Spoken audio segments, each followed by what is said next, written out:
Mesdames, Messieurs, fidèles téléspectateurs de la belle radio et télévision, la chaîne panafricaine internationale, bonjour et bienvenue à ce numéro d'ActuSate. Le round-up de l'actualité va se faire en compagnie de Georges Wenceslas Simbiaboké. Bonjour.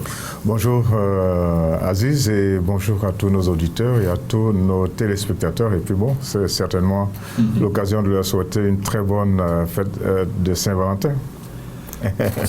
À vous aussi d'ailleurs.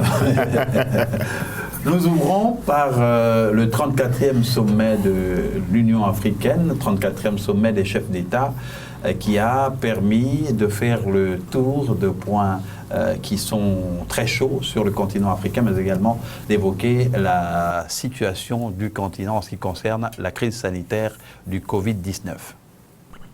Le 34e sommet de l'Union africaine qui s'ouvre ce samedi à Addis Abeba en Éthiopie et qui va se tenir pendant 2 jours devra faire face à de nombreux défis. Parmi ceux-ci, les situations en Éthiopie, dans le Tigré, avec cette guerre jugée horrible par plusieurs sources indépendantes et qui a fait des dizaines de milliers de réfugiés, notamment au Soudan. Autre pays en proie aux assauts répétés d'une coalition rebelle, la République centrafricaine, actuellement en grande difficulté, même si les pays des Grands Lacs se sont mobilisés à son chevet. Le plus grand défi pour ce 34e sommet de l'Union africaine qui se tient 1 an après la détection d'un cas de nouveau coronavirus en Égypte devra être la proposition d'une riposte adaptée en raison d'une deuxième vague inquiétante dans plusieurs pays, parmi lesquels l'Afrique du Sud, quand bien même l'apocalypse attendue sur le continent n'a pas eu lieu. Le continent africain reste pour l'instant relativement épargné par le nouveau coronavirus avec 3,5% des cas et 4% des morts officiellement recensés dans le monde selon le Centre de contrôle et de prévention des maladies de l'Union africaine. La principale équation à résoudre va être celle de l'acquisition du vaccin au moment où l'Europe et les États-Unis ont du mal à couvrir leurs besoins. À en croire le directeur de l'Agence de santé publique de l'Union africaine, Africa CDC, John Kengasong, le financement de la vaccination en Afrique sera aussi abordé. Ajoutons qu'il faudra de sources concordantes 1,5 milliard de doses de vaccins à l'Afrique. Un 34e sommet de l'Union africaine, des chefs d'État de l'Union africaine, avec cette passation de charge entre Cyril Ramaphosa et Félix-Antoine Tshisekedi Tshilombo, qui a fait des questions sécuritaires pour son mandat qui dure 1 an, on le rappelle, une priorité. Je pense qu'en dehors de la crise du coronavirus qui est venue s'injecter dans l'ordre du jour et dans les défis que l'Afrique a à relever, eh bien, on peut dire que bon, ça a été une question de routine. Un an vient de s'écouler et donc on passe à ce qui a été établi, c'est-à-dire on change de président et puis bon, on aligne un certain nombre de sujets de préoccupation et bon, on en fait un programme pour 1 an et puis rendez-vous dans un an encore et ainsi de suite. Je pense qu'il y a des sujets importants, très importants, c'est-à-dire à l'intérieur des États, la gestion de la démocratie, mais fallait-il s'attendre à inscrire un tel sujet dans l'ordre du jour de nos chers présidents? Ça m'aurait étonné. Puis il y a aussi ce grand projet de la ZLECAf, normalement qui est entré en vigueur depuis le 1er janvier 2021. Je pense que les États africains devraient davantage s'intéresser, se pencher sur la question et y mettre le maximum de bonne volonté pour que ce projet-là se réalise. Surtout que dans quelques jours, normalement, l'Afrique doit enregistrer, le monde entier doit enregistrer au niveau de l'OMC, l'Organisation mondiale du commerce, eh bien, l'installation d'une Africaine, d'une Nigériane, Okonjo-Iweala, à la tête de donc, cette organisation. Et donc l'Afrique doit se préparer à jouer un rôle beaucoup plus important. C'est vrai, il y a ces difficultés-là, ces crises dans certains pays, la République centrafricaine, dans ce grand pays qu'est l'Éthiopie, mais il faut aussi commencer, je pense, à développer un certain nombre de travaux dans le sens de la ZLECAf. Je pense que la ZLECAf va faire tomber petit à petit les barrières, pas seulement douanières, mais toutes ces frontières qui ont été installées par les colonisateurs. Et on rappelle que ce 34e sommet a été dominé par les questions liées à l'art et la culture, qui sont considérées comme le socle, la base de toutes les solutions aux problèmes de l'Afrique. Alors la question qu'on a envie de poser, c'est comment brusquement, comme ça, l'art et la culture jaillissent et deviennent ce qui est tout à fait normal, hein, le socle de notre développement. Mais c'est-à-dire, peut-être que ça a été très peu expliqué et ça fait qu'on a l'impression que ça tombe comme ça, comme un cheveu sur la soupe. Et, je crois que l'Union africaine a intérêt à expliquer. C'est une thèse que de nombreux intellectuels africains ont développée. Il faut que le développement de l'Afrique repose sur la culture africaine. Bon, si l'Union africaine en fait une préoccupation majeure, c'est tant mieux. Maintenant, il faut indiquer les voies, les orientations que les pays doivent prendre, pas seulement à l'occasion d'un sommet, mais j'allais dire au quotidien. Et il y a Kofi Kwaku, un diplomate togolais, qui a été peu convaincu par le thème de ce 34e sommet. Oui, justement, c'est pour ça qu'on est surpris en fait. On est surpris du choix de ce thème. En même temps qu'on se réjouit, on est un peu étonné parce que c'est venu comme ça. C'est venu peut-être sans explication. Bon, il n'est pas tard pour expliquer les choses, pour demander aux différents pays africains de faire en sorte que la culture soit quelque chose de très important et que ce soit le socle des actions de développement. La culture, véritable socle des actions de développement. Il aurait peut-être fallu inscrire ce thème-là sur la durée. Et pourtant, il y a l'agenda 2021, l'agenda 2060. 2060. Voilà, de 2063 ou 2064. 2063, voilà, au niveau 2063 avec les objectifs de développement. Exactement. Et tout ça. Bon, ça fait un peu. Il faut qu'on arrive à voir dans quelle direction l'Union africaine veut aller pour que les Africains puissent suivre, pour que les États africains puissent suivre, pour que les citoyens africains puissent suivre. C'est important parce que, encore une fois, c'est une préoccupation qui a été pendant longtemps mise sur la table par différents intellectuels africains. Et puis bon, si aujourd'hui c'est pris en compte, eh bien, il ne faut pas que ce le soit seulement qu'à travers un discours, qu'à travers une réunion. Il faut qu'on organise cela pour que, eh bien, on puisse voir les pays africains asseoir leur développement sur la culture. Parce que quand vous regardez les Chinois, vous regardez les Européens, les Occidentaux, vous regardez on va dire quoi encore, les Asiatiques dans leur globalité, vous voyez que pour la plupart, eh bien, ils ont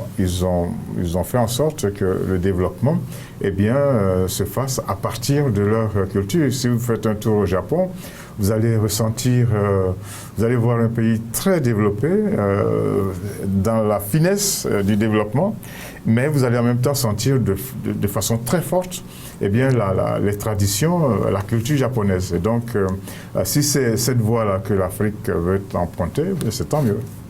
Et il y a aussi la réorganisation de l'Union africaine qui est attendue. Il y a de nombreux experts qui ont indiqué qu'il y a un chevauchement, par exemple, entre le département sécurité et politique. À chaque fois, on a l'impression qu'on se marche sur les pieds. Quand certaines décisions doivent être prises, il y a une sorte de mano à mano.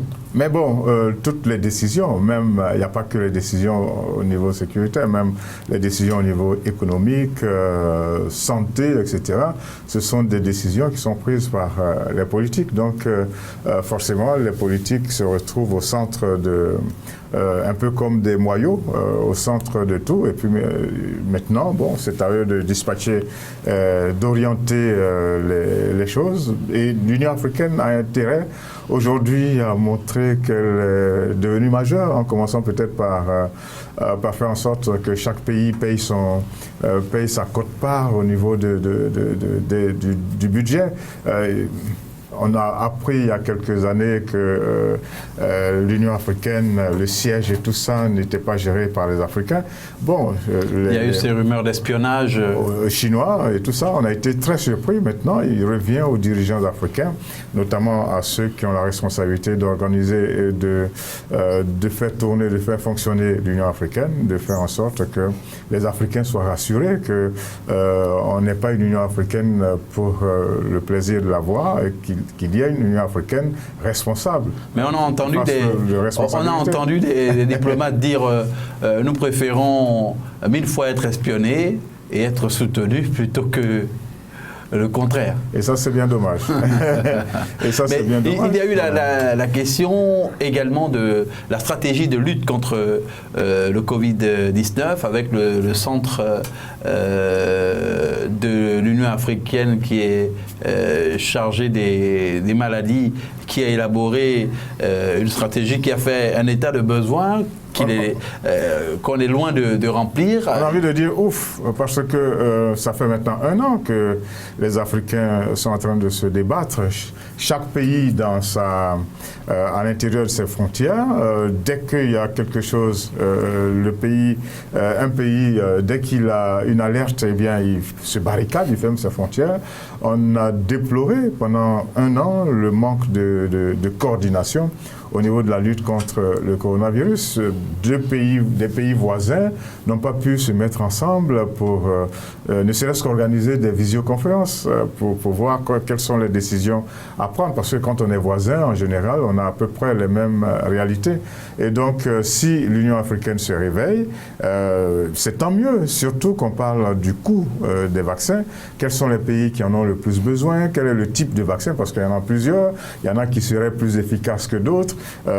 L'Union africaine pèse de quelle façon pour que les pays africains aient accès à ces vaccins-là à moindre coût et dans des délais raisonnables, parce que tout ça, ça compte aujourd'hui dans la lutte contre le coronavirus, le coût, les délais de livraison. On a vu en Algérie, il y a, je crois, 2 ou 3 semaines, le pays attendait des vaccins, on lui a livré de la vodka. Bon, il y a beaucoup de choses. Je pense que tout ça demande à être coordonné. Et comment se tromper sur de telles quantités de doses de vaccins, parce que c'est livré avec un protocole. La vodka, c'est la boisson la plus courante, je crois, en Russie. Donc, il y a eu une confusion entre les doses de vaccins et des doses de... Curieuse confusion quand même. Ouais. Et les Africains ont besoin, selon le centre, le CDC de l'Union africaine, de plus d'1 milliard de doses pour vacciner moins de 80% de la population de tous les pays du continent. Alors comment trouver les moyens? Oui, mais est-ce que c'est possible, puisqu'on voit que dans la stratégie de distribution des vaccins, les pays les plus puissants ne sont même pas déjà fournis. Vaccins. Alors donc c'est là que l'Union africaine devrait jouer de toute sa force, parce que 55 États, c'est pas rien, c'est beaucoup, et malheureusement à l'intérieur de ces États-là, il y a certains qui sont mieux nantis que d'autres. Il y en a qui n'ont pratiquement pas du tout de moyens, et c'est là que la mutualisation des efforts doit pouvoir jouer. L'Union africaine doit se réveiller sur cette question et faire en sorte que les pays africains aient accès aux vaccins dans des délais raisonnables. Mais les pays africains ont d'autres solutions que le vaccin. On a vu par exemple le premier vaccin adopté par l'Afrique du Sud, le vaccin AstraZeneca, qui est inopérant. Ouais.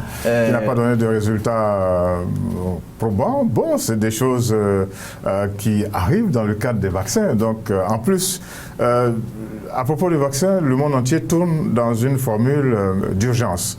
Est-ce que tous les tests ont été faits? Est-ce que tous les essais ont été faits? Toujours est-il qu'il y a des pays comme l'Afrique du Sud, justement, qui en avaient urgemment besoin. Et puis voilà qu'on leur livre qui ne marche pas correctement. Ils sont obligés de rendre ces vaccins.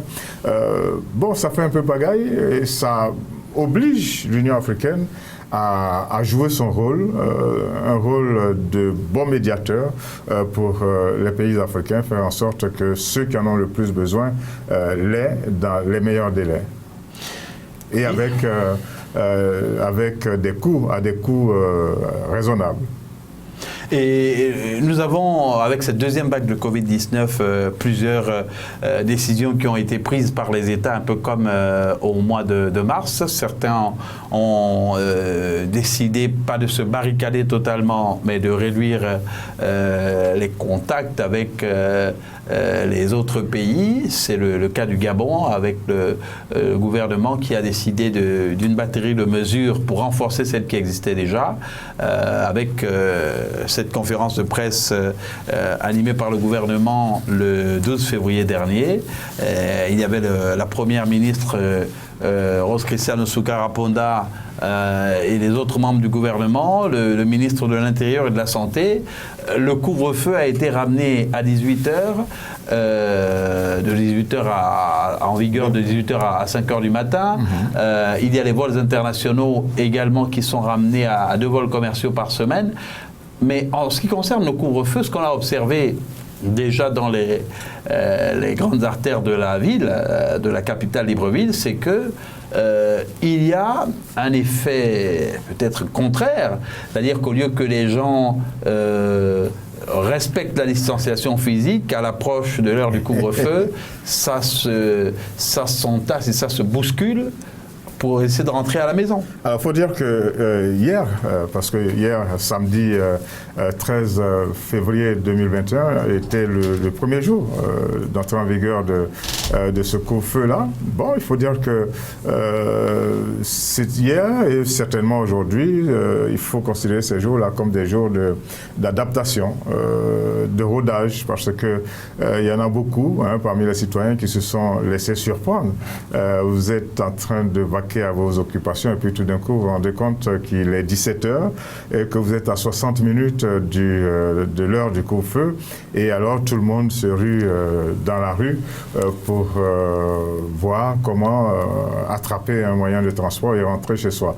Il y a eu de gros embouteillages, de très longs embouteillages un peu partout dans la ville. Bon, il faut considérer que c'est une phase d'adaptation. Mais comment considérer les choses comme telles alors qu'il y a eu un premier confinement strict qui avait permis de tirer des enseignements. Et puis après, on est parti à 20h et 22h. Ensuite, on est revenu à reculons à 20h et puis maintenant à 18h. Et donc, c'est ça. C'est-à-dire l'être humain a besoin chaque fois de s'adapter aux décisions qui sont prises. Et je pense qu'à partir de lundi, les choses vont certainement entrer dans l'ordre. Les uns et les autres vont s'habituer à ces nouvelles données. Cela dit, il faut dire que chaque pays, comme on le disait tout à l'heure, chaque pays prend les décisions qu'il pense être les meilleures. Donc, il n'y a pas de concertation entre les différents pays, des fois à l'intérieur d'une même région. Donc, le Gabon a décidé de prendre ses responsabilités. Ça nous ramène à l'année dernière où, dès qu'il y a eu le premier cas, bon, les frontières ont été fermées, beaucoup ont été surpris, mais bon, chaque pays a ses méthodes et chaque pays a ses réalités et donc prend ses responsabilités en conséquence. Donc il faut rappeler que le couvre-feu c'est de 18h à 5h du matin. Il faut rappeler également que Libreville à partir de lundi va être confiné, va être configurés en une unité qui ne peut pas permettre aux uns aux autres de passer de Libreville à une autre ville. Et puis, il faut savoir aussi que les rassemblements ont été... il a été rappelé que les rassemblements ne doivent se faire qu'avec 30 personnes. On ne dit pas que les mariages ne doivent pas avoir lieu, les funérailles non plus, mais il faut les faire avec 30 personnes. Et puis, il y a autre chose, les citoyens seront traqués. Il y a des brigades qui vont faire le tour. Des brigades mixtes? Oui, des brigades qui vont faire le tour. Ce qui est contrôler. Ce qui est redouté, ce sont malheureusement les abus, parfois d'agents de forces de l'ordre. Et pendant que justement on fait de la sensibilisation pour demander aux uns et aux autres, en tout cas aux citoyens, de respecter les mesures, les décisions qui sont prises, on devrait en faire également en direction des forces de l'ordre pour leur demander d'avoir un comportement plutôt citoyen, faire en sorte que il n'y ait pas de brutalité, que les forces de l'ordre soient là pour veiller à la bonne application justement des mesures, pas sans abus. Je pense que c'est de cette façon. Ne pas considérer les populations comme des ennemis. Et pas du tout. Parce que dans tous les cas, c'est une, je ne sais plus qui le disait sur notre chaîne, là, c'est une responsabilité à la fois individuelle et collective. Donc, un citoyen, ça compte, un ensemble de citoyens, ça compte, et ça compte aussi avec le concours, l'appui des forces de l'ordre, des autorités, etc. Maintenant, il faut penser à peut-être dédommager certains propriétaires d'activités qui vont se retrouver bloqués. On a parlé la semaine dernière en long et en large des vendeurs de friperies.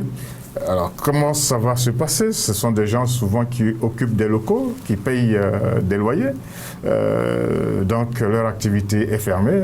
C'est là qu'il revient à l'État aussi de faire preuve de responsabilité, de trouver les moyens, justement, d'aider certaines corporations. Et justement, avant de poursuivre, on va revenir à cette décision qui a été antérieure à celle que le gouvernement a prise de reconfiner ou bien de confiner le Grand Libreville. L'interdiction.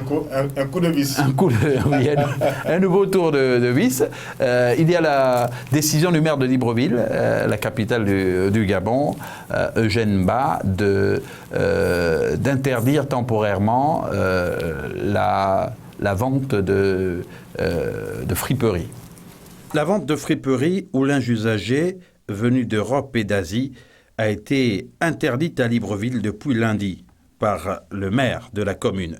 Le communiqué signé de l'édile de Libreville, Eugène Mba, précise que la vente de ces vêtements est interdite dans le périmètre urbain pour empêcher la propagation de la pandémie de Covid-19. Les contrevenants s'exposent aux rigueurs de la loi, souligne le texte. À noter que cette activité pratiquée autrefois par des frères et amis venus d'Afrique de l'Ouest est devenu également le gagne-pain de nombreux Gabonais. Selon le COPIL chargé de la riposte et de la prévention contre le Covid-19, lors des déballages de ces ballots de vêtements qui attirent beaucoup de monde, les risques de propagation du Covid-19 sont énormes. De nombreux habitants de la capitale gabonaise ont souligné tout de même qu'il n'y a pas que les lieux de vente de friperies qui constituent un foyer potentiel de contamination. Les bus de transport en commun dans lesquels les clients sont entassés, ne garantissant pas la distanciation physique. La distanciation physique est difficilement respectée dans les bus de transport en commun. Même dehors, même en plein air. Vous parliez tantôt d'hier, de la journée d'hier, où les citoyens se sont retrouvés tous entassés en bordure de route pour attendre des véhicules de transport. Donc voilà, c'est-à-dire il faut pouvoir faire et surtout qu'il y a un autre problème, il y a la limitation du nombre de personnes dans les véhicules de transport. Dans un véhicule, oui. Ça fait également qu'il n'y a pas assez de place pour transporter suffisamment de personnes, donc il y en a qui sont laissés sur le bas-côté de la route, qui sont obligés de de se démerder. Alors ça, il y a une réorganisation. Je parlais tout à l'heure de réadaptation, d'adaptation à ces réalités-là. Il faut que chaque citoyen commence à prendre ses dispositions, à voir comment sortir de chez lui pour aller au travail et comment rentrer comment on va dire ça, avant 18 h. Maintenant, il revient également aux autorités de faire en sorte que les mesures soient respectées. Et les questions qui sont revenues, c'est comment rentrer chez soi à 18 h, être chez soi à l'heure du couvre-feu, alors qu'on finit le travail officiellement à 16h30, donc les horaires de travail n'ont pas été revus. Et il y a des personnes, par exemple pour le cas de Libreville, qui vivent à Ntoum. Ntoum, c'est une commune à 1 heure de Libreville, ou bien qui vivent à Kanda tout près et qui ont du mal à circuler de façon fluide. Comment ne pas en tenir compte? Maintenant, il va falloir s'attaquer aux particularités, je pense. Les données générales sont lancées. Maintenant, il faut s'attaquer aux particularités. Et ça, c'est du ressort des autorités. Il y a un comité, je crois, interministériel qui est mis en place, qui part du ministère de la Santé au ministère de l'Emploi et tout ça. Bon, tout le monde doit se mettre au travail pour trouver les bonnes formules, le bon tempo pour que cette situation ne pénalise pas trop les citoyens et les activités, parce que là, il faut vraiment jouer d'équilibre pour que les choses tournent dans le bon sens. En tout cas, ça ne va pas être évident, mais il faut pouvoir le faire. Il faut pouvoir le faire, et évidemment les confinements, selon de nombreuses enquêtes, n'ont pas toujours... Mais on n'a pas dit aussi non plus pourquoi. N'ont pas toujours donné les meilleurs résultats. Pourquoi il y a eu ce tour de vis? C'est parce que justement... Il y a une hausse, du nombre de cas. On parle de 1000 cas actifs. Et ça fait peur quand même. 1000 cas actifs, un peu comme au mois de mars à l'heure actuelle. C'est certain qu'il y a des mesures à prendre. Il faut casser la chaîne de contamination. Oui, mais en même temps, il faut accompagner ces mesures. Absolument, c'est ce que je disais tantôt. Il faut accompagner ces mesures. Il faut faire aussi en sorte que tout le monde soit sur le même pied, parce que des fois, quand vous regardez, certains internautes vous envoient des images, des vidéos sur des zones où les consignes ne sont pas respectées. Des zones de non-droit. Voilà, où les consignes ne sont pas respectées au vu et au su des fois des forces de l'ordre. Mais et comment, pour les personnes, et là on rejoint un peu le président béninois Patrice Talon, qui avait expliqué pourquoi il ne pouvait pas confiner toute la population, comment arriver à confiner totalement des gens qui doivent vivre au jour le jour pour se nourrir? Bon, c'est là que je dis que chaque pays a ses réalités, chaque pays prend ses responsabilités, en attendant que les pays acceptent de le faire de façon dans des entités des fois sous-régionales. Bon, on a vu aussi sur les réseaux sociaux des Camerounais, par exemple, qui raillaient les Gabonais. Chaque pays, encore une fois, a ses réalités, et je pense que... Le Cameroun s'est joué le Chan 2020. 2021. 2020 en 2021. Oh, oui. Donc avec... en tout cas, des stades remplis aux 3/4, quand même. Bon, il faut dire que le Cameroun, c'est le Cameroun, et le Gabon, c'est le Gabon. On sait par exemple que les frontières terrestres sont fermées, mais il y a une sorte de corridor qui est ouvert pour permettre aux camions de marchandises, etc., de circuler pour que les villes continuent d'être alimentées. Bon, on attend justement qu'il y ait des concertations au niveau sous-régional et régional. Bon, en attendant, chaque pays prend ses responsabilités comme il le peut et comme, j'allais dire, il le veut. Gageons que tout cela soit fait effectivement avec pour conséquence immédiate la chute des cas de contamination au Covid-19. Oui, parce qu'en plus, il y a encore une pression qui va s'exercer sur le monde éducatif. L'école va certainement fermer encore. Bien sûr, c'est prévu pour le 22 février. Bon, alors il faut entrevoir les choses. L'année dernière, l'école a fermé en mars. Les élèves ont pu passer quand même en classe supérieure. Si cette année, ça ferme en février, bon, on se pose beaucoup de questions. Est-ce que ça ne va pas faire trop de lacunes pour les élèves? Je pense que les spécialistes sont là pour ils ont parlé poser les problèmes leur trouver des solutions. Dans la plupart des pays de privilégier le téléenseignement, mais ça fait un peu sourire lorsqu'on voit le niveau de couverture d'Internet que nous avons dans les différents pays. Et les coûts aussi, les coûts d'Internet. Les coûts d'Internet. C'est pas rien. Ouais. En tout cas, nous avons dans la foulée de toutes ces mesures entrées en vigueur pour le Gabon le 13 février, la journée mondiale de la radio, avec un thème qui est très dynamique, Nouveau monde, nouvelle radio. Le 13 février est devenu la journée mondiale de la radio depuis 2011. La radio est un outil puissant pour célébrer l'humanité dans toute sa diversité et constitue une plateforme pour le discours démocratique. Au niveau mondial, la radio reste le média le plus consommé. Cette capacité unique de toucher le public le plus large signifie que la radio peut façonner l'existence de la société dans la diversité, être l'arène où toutes les voix peuvent s'exprimer, être représentées et entendues. Les stations de radio devraient desservir des communautés diverses, leur offrir une grande variété de programmes, de points de vue et de contenus. Les radios doivent être capables, dans leur organisation et leur opération, de refléter la diversité de leur public. Pour cette année 2021, elle a pour thème « Nouveau monde, nouvelle radio, évolution, innovation, connexion ». En cette période de crise sanitaire, la radio a prouvé sa capacité à se transformer après 1 an de pandémie et de confinement. Diffusion des informations fiables sur le coronavirus, promotion des gestes barrières pour éviter sa propagation, diffusion de concerts ou de cours dans plusieurs pays pour assurer la continuité de l'éducation, elle a su s'adapter aux nouveaux modes de vie et aux besoins de nos sociétés.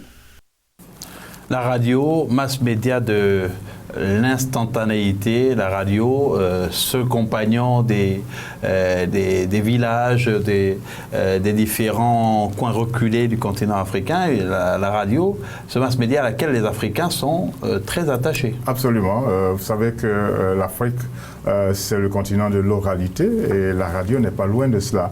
Et c'est pour ça d'ailleurs que la radio a eu et a un grand succès sur le continent et a eu un grand succès avec de grandes chaînes, notamment Africa numéro 1, malheureusement qui est devenu inaudible depuis quelques années. La radio, beaucoup avaient prédit que la radio allait couler, allait piquer du nez, eh bien non. Avec la technologie qui n'arrête pas d'avancer, la radio s'est adaptée. Aujourd'hui, avec le téléphone, eh bien, la radio est disponible. Il suffit de brancher son écouteur et puis de se mettre sur la fréquence qu'on veut. Et puis, on est sur une chaîne de radio. Et donc, ça facilite beaucoup de choses. Et la radio, justement, est en train d'avoir la concurrence également de la télé sur le smartphone parce que, bon, de plus en plus aussi, la télé est disponible sur le téléphone. Donc, avec la technologie, certains avaient pensé que la radio, même la télé, tout ça allait avoir de grandes difficultés, mais on voit qu'avec la technologie, les avancées technologiques, on voit que ce sont des médias qui s'adaptent facilement à ces réalités technologiques. Et ce qui est intéressant, c'est que de plus en plus de jeunes écoutent la radio. Et c'est l'occasion justement d'utiliser la radio dans ses fondements, c'est-à-dire éduquer les populations, leur transmettre des informations, faire en sorte aussi que ce soit un instrument de distraction. Et je pense que la radio joue très bien son rôle. La radio joue très bien son rôle et justement, elle est appelée à proposer des programmes qui tiennent compte des différents publics, vous l'avez souligné. Oui, et l'une des difficultés aujourd'hui des chaînes, peut-être beaucoup moins au niveau de la radio qu'au niveau de la télévision, c'est le contenu. Il faut avoir du contenu. C'est pas tout de créer l'instrument, de créer l'organe, de créer la chaîne. Il faut y mettre des contenus et il faut avoir aussi des hommes et des femmes pour l'animer. Et ces hommes et ces femmes-là doivent être formés. Bon, c'est une boucle qu'il faut pouvoir mettre en place et faire en sorte que la radio puisse atteindre ses objectifs, qui ne sont pas différents de ce qu'on a entendu pendant longtemps, informer, éduquer, divertir. Et pour la suite de ce numéro d'Actu 7, allons au Tchad où le président Idriss Déby Itno a annoncé, en tout cas a été choisi comme le candidat de sa formation politique pour la présidentielle. Et cette décision a été contestée dans la rue, une contestation qui a été matée par les forces de l'ordre. Idriss Déby Itno, âgé de 68 ans, dirige le Tchad d'une main de fer, mais il est largement soutenu par la communauté internationale qui voit en lui un allié essentiel dans la lutte contre les djihadistes et un élément stabilisateur dans la sous-région, alors que son pays est entouré d'États aussi faillis que la Libye, la Centrafrique ou encore le Soudan. Au pouvoir depuis 30 ans, le chef de l'État tchadien Idriss Déby a été investi sans surprise samedi 6 février par son parti, candidat à l'élection présidentielle du 11 avril 2021 pour laquelle il fait figure de grandissime favori pour obtenir un 6e mandat à la tête du pays. L'opposition a donc appelé samedi à des manifestations pour réclamer plus de justice sociale et l'alternance politique qui ont été interdites par les autorités au motif qu'elles risquent d'engendrer des troubles de l'ordre public. Face à lui, il y a 11 responsables de formation politique de l'opposition qui ont scellé mardi une alliance électorale pour présenter un candidat unique à cette élection présidentielle. Il ne s'agit pas d'une fusion ni d'un groupement de partis, ni d'une coalition de partis, mais d'une alliance dénommée Alliance Victoire. En adhérant à ce manifeste, chacun des signataires renonce à présenter à titre individuel un candidat à cette présidentielle. C'est ce qu'a déclaré les 12 signataires de la nouvelle charte de l'opposition. Il faut souligner qu'il est arrivé au pouvoir par les armes, c'était en 1990, après avoir renversé Hissène Habré, l'ancien président, mais avec le soutien de la France. Idriss Déby est élu président à la suite de la première élection pluraliste de 1996 en recueillant 69% des suffrages au second tour. Il y a Idriss Déby Itno du Tchad qui va certainement se succéder à lui-même. Il y a aussi dans la sous-région d'Afrique centrale le Congo. Ouais. Avec le président Denis Sassou Nguesso. Alors, moi j'ai une question. Peut-être que vous allez trouver un élément de réponse. Pourquoi veut-on gaspiller de l'argent à organiser des élections? Dès l'instant où on sait que l'alternance, on met ça en arrière-plan, les règles démocratiques, on les met également en arrière-plan. Donc, l'argent qu'on utilise à faire des élections, des fois qui provoquent des crises avec des morts et tout ça, pourquoi ne pas faire des économies et puis aller directement à une sorte de plébiscite, puis la vie continue. Parce que là, pour la gouvernance, pour les évolutions démocratiques, pour tous ceux qui attendent des alternances dans un certain nombre de pays, il va falloir repasser une autre fois pour avoir des satisfactions. En tout cas, on le voit pratiquement sur tout le continent, à part un certain nombre de pays où nous avons une sorte de démocratie parlementaire, pratiquement un peu partout, là où le régime est très présidentialiste, pour arriver à pratiquer l'alternance, c'est très difficile. Très difficile. Si on met de côté l'Éthiopie, on met de côté l'Afrique du Sud et certains autres pays qui ont des régimes parlementaires, pour tout le reste, pour l'Afrique, c'est difficile, c'est compliqué et peut-être qu'on gagnerait à ne plus engager d'élections pour faire des économies d'énergie, de temps, d'argent, de tout. Sinon, tout le monde connaît les résultats.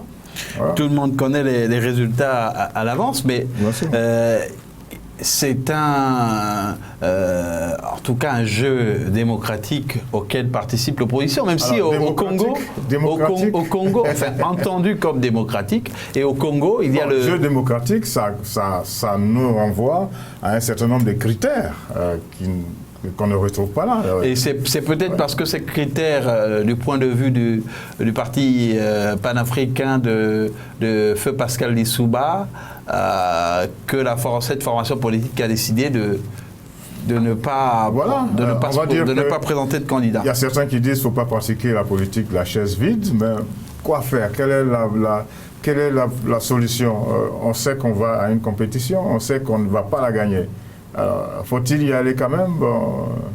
Voilà, c'est ça. C'est pour ça que le parti de Pascal Lissouba a décidé de ne pas y aller. Il y a eu l'interpellation des évêques, mais bon, ça va peser pour combien dans la balance? On veut voir ce que ça va donner. Ça, c'est au Congo.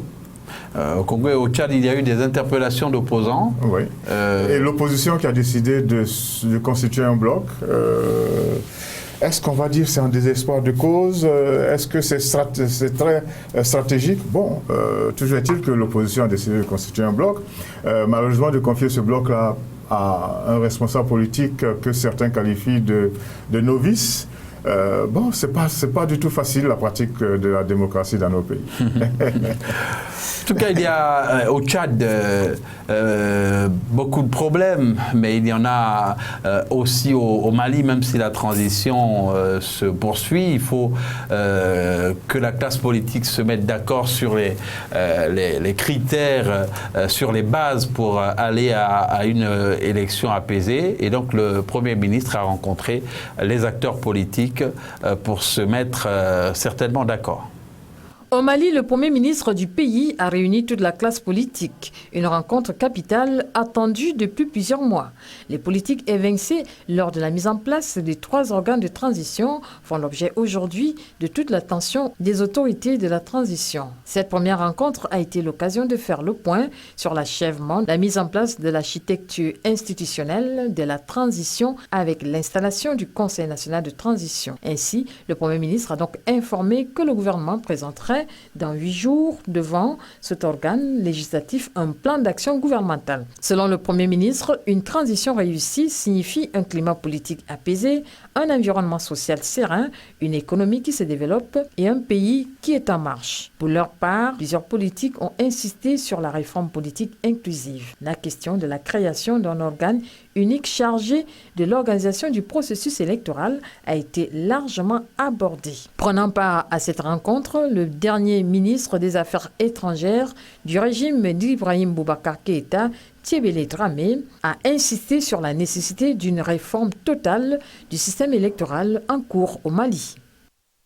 Alors la transition va préparer les bases, va jeter les bases peut-être d'une élection qui va être organisée sans trop de contestation, mais elle n'a pas les moyens de relancer l'économie. Oui, parce que la définition que donne le Comité national de transition, en tout cas sa vision de la situation, selon moi, si c'est ça, mais pourquoi ne pas installer cette transition durablement? Parce que si vous arrivez à maîtriser l'économie, si vous arrivez à avoir un pays stable, si vous arrivez à mettre des institutions et tout ça qui fonctionne bien, si tout marche bien, alors pourquoi ne pas s'installer? Je crois que le comité de transition au Mali devrait revoir sa copie modestement, parce qu'une transition, elle est faite pour mettre en place les règles du jeu, d'un bon jeu démocratique, faire en sorte qu'il y ait de bonnes élections, des élections qui soient organisées dans de très bonnes conditions, et puis les meilleurs vont l'emporter au niveau présidentiel, législatif, municipal, etc., local, et faire en sorte que le pays redémarre sur les rails. Donc, selon moi, la transition, elle est là pour remettre les choses à plat et puis donner de nouvelles institutions et donner des conditions pour aller à un bon fonctionnement. Maintenant, si la transition veut se donner la possibilité de gérer à fond l'économie, de faire face à au jeu démocratique, bon, ben ça, elle prend ça sur son dos, hein, et puis on va la juger sur ses résultats également, et donc elle devra accepter, et même elle est contrainte d'accepter qu'il y ait que chacun puisse s'exprimer, que notamment ceux qui étaient à la base de la démission de IBK continuent de s'exprimer, continuent de dire qu'ils sont d'accord ou bien qu'ils ne le sont pas, jusqu'à ce que ces élections aient lieu. C'est 1 an et demi, et on attend qu'au bout de ces 18 mois, eh bien, des élections propres soient organisées. Et il y a aussi au Soudan un nouveau gouvernement qui a été mis en place autour du Premier ministre Abdallah Hamdok. Selon le Premier ministre soudanais, le nouveau gouvernement mis en place a de lourdes missions, éviter l'effondrement du pays et se concentrer sur la relance économique, entre autres. Le chef du gouvernement de transition mis en place après la chute de l'autocrate Omar el-Béchir, destitué par l'armée en avril 2019, Abdallah Hamdok avait donc dissous son cabinet dimanche dernier pour en former un nouveau plus inclusif. Le gouvernement de transition et le Front révolutionnaire soudanais, coalition de 5 groupes rebelles et 4 mouvements politiques, ont signé un accord de paix en octobre 2020. Abdallah Hamdok tente toujours de convaincre les 2 derniers groupes rebelles à discuter en faveur de la paix. 3 représentants des anciens groupes armés rebelles ont été nommés la semaine dernière au Conseil de souveraineté chargé de piloter la transition politique dans ce pays. Le nouveau gouvernement comprend notamment Gabriel Ibrahim, ancien chef rebelle du mouvement pour la justice et l'égalité, qui devient ministre des Finances. Outre les 7 ministres issus de groupes rebelles, 2 proviennent de l'armée et les 17 autres de la mouvance des forces pour la liberté et le changement, moteur de la révolution populaire. Un rappel, des rebelles ont sévi au Soudan pendant le régime d'Omar el-Béchir au pouvoir pendant 30 ans contre ce qu'ils estimaient être la marginalisation de leur région. Abdallah Hamdok a assuré que ce gouvernement poursuivrait la mise en œuvre des autres piliers prévus dans l'accord de paix, en particulier celle d'un parlement de transition d'ici le 25 février 2021. Un gouvernement hétéroclite a été mis en place. Est-ce que ce nouveau gouvernement va apporter des solutions? On y retrouve des anciens chefs rebelles et d'autres acteurs politiques qui étaient déjà là qui était en activité sous le règne de l'ancien président, du président déchu Omar el-Béchir.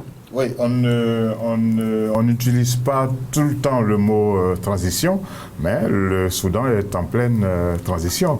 Et c'est même pour ça que nous assistons à une sorte de consensus, de gouvernance par consensus, et à une sorte de mise en place d'un gouvernement d'ouverture. C'est-à-dire on essaie d'embrasser le plus large possible pour que chaque faction, chaque parti, parce que ce pays a connu également de grandes difficultés avec des déchirements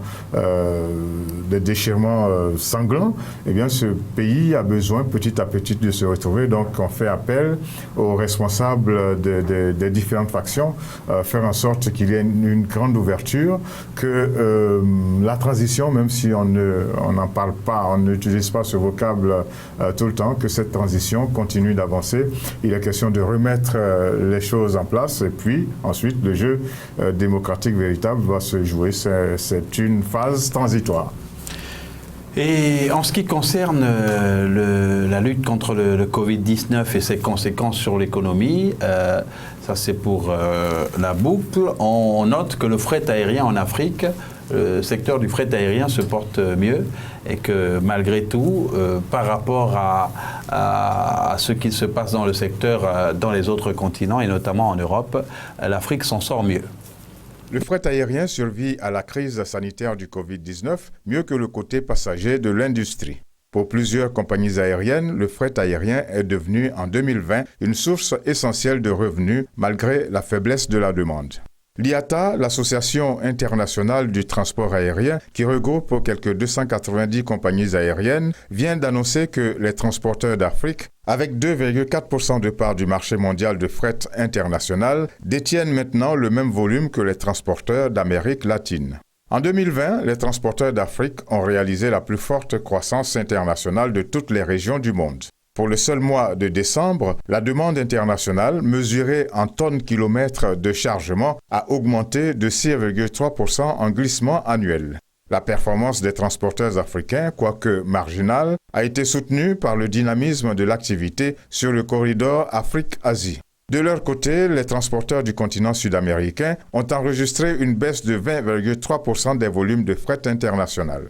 L'IATA fait toutefois remarquer qu'au même moment, la capacité internationale des transporteurs africains a diminué de 15,8%. Concrètement, les avions disponibles et adaptés pour le fret se sont fait rares en 2020. Avec l'immobilisation de la flotte d'appareils de passagers, il demeure très difficile de satisfaire la demande sans capacité de soute. Sur le plan mondial, l'IATA qualifie 2020 de pire année pour la demande de fret depuis le début de la surveillance des performances de ce segment en 1990. Alors que les pays renforcent leurs restrictions de voyage en raison des nouveaux variants du coronavirus, il est difficile de s'attendre à une amélioration de la demande passager et de la pénurie de capacité, même si certains avions passagers sont transformés en avions cargo. L'année 2021 s'annonce donc encore difficile. Une année 2021 difficile pour le secteur du fret aérien. On espère qu'en Afrique, ça se passera aussi bien que l'année dernière, malgré le Covid-19. Oui, il faut prendre en compte le fait qu'en 2020, tout le monde a été surpris. Maintenant, en 2021, même si ça va être dur, on n'est plus surpris. On a vu les choses venir et donc tout le monde sait qu'au niveau des transports aériens, ce secteur a été l'un des plus touchés. La décision que les autorités prennent, la première décision que les autorités prennent, c'est fermer les frontières. Et quand les frontières sont fermées, il n'y a plus rien qui bouge. Seulement qu'il y a certains pays qui ont renversé cette situation-là. On a vu je crois au Kenya, qu'on a décidé par exemple de prendre des avions, normalement des avions de passagers, et de les transformer en avions de fret marchandises, parce que les passagers, ça ne marche pas, donc on enlève les fauteuils, on va trouver un concessionnaire, en tout cas un opérateur qui vous reconfigure votre avion et il en fait un avion de fret et non plus un avion de passagers, parce que il faut continuer d'alimenter les pays en toutes sortes de denrées, en toutes sortes de produits.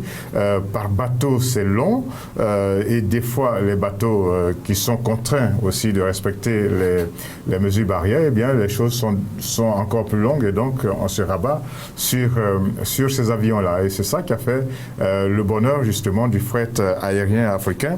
Et l'on espère que même si ça va être dur encore en 2021, que les choses vont aller quand même dans le bon sens, surtout que maintenant on peut regarder la situation en face et prendre les mesures qui s'imposent et faire en sorte que on puisse passer commande des produits dont on a besoin, et ça à partir du fret. Et c'est ici que prend fin ce numéro d'Actu 7, que nous vous remercions d'avoir suivi très nombreux, comme tous les dimanches. Et pour finir, le journal Pays de ce dimanche qui est consacré à la Gambie. À la Gambie. Ce soir, on va aller visiter la Gambie. On va se rendre compte que il y a encore des traces là. Même si Adama Barrow qui avait dit qu'il partirait après, je crois, 3 ans, est encore présent. Et ça crée des remous. Ça crée des remous avec le président actuel qui a décidé de rempiler. Voilà. Merci donc de nous avoir suivis et très bonne suite de programmes sur la Belle Radio et Télévision, votre chaîne panafricaine internationale.